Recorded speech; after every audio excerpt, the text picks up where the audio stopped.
এতে পানি উঠে যাচ্ছে। তো ভাই আপনারা বলেছিলেন, একজন বলেছিল, একবার বলেছিল যে একটা দৃশ্য দেখানোর জন্য পানি কতটুকু উঠেছে। এই যে দেখেন ভাই, এখানে আমাদের হুজুরেরা এই বসার জন্য একটা জায়গা তৈরি করছে, এখানে বসে একেবারে মাদ্রাসার সাথে সংযুক্ত উপরস্থান, এখানে পানি উঠে গেছে। তারপরে এই যে আমাদের এটা নুরানি ঘর, নুরানি ঘরটাও ডুবে গেছে। আর আমাদের ভবনে পানি ওঠার আর কিছু অংশ বাকি রয়েছে এখনও উঠার। মোছাতো বিল্ডিংটাই যেন এখনও উঠে নাই। ওই দিক থেকে আমাদের মসজিদে পানি ঢুকে যাওয়ার উপক্রম, এখনও ঢুকে নাই, 1-2 ইঞ্চি বাকি আছে, পানি ঢুকে যাবে একেবারে। আর আমাদের রান্নাঘরে বহু দাগ থেকেই পানি ডুবে গেছে, ওদিকে রান্নাঘর বহু দাগ থেকেই।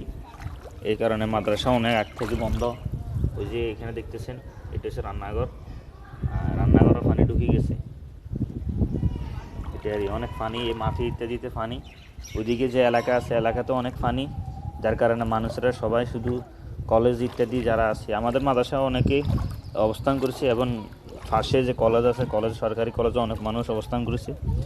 মানুষ অনেক সংকটের মধ্যে রয়েছে, আর্থিক অবস্থাও কেউ কাম করতে পারতেছে না, এই জন্য আর্থিক অবস্থায় তারা অনেক সংকটে আছে। এই জন্য ভাই সবার জন্য দোয়া করবেন। এই দৃশ্যটা একটু আপনাদেরকে দেখালাম, ইনশাল্লাহ আপনারা সবাই দোয়া করেন, বিশেষ করে নোয়াখালী জেলার জন্য দোয়া করবেন। আমরাও ইনশাল্লাহ আপনাদের জন্য দোয়া করব।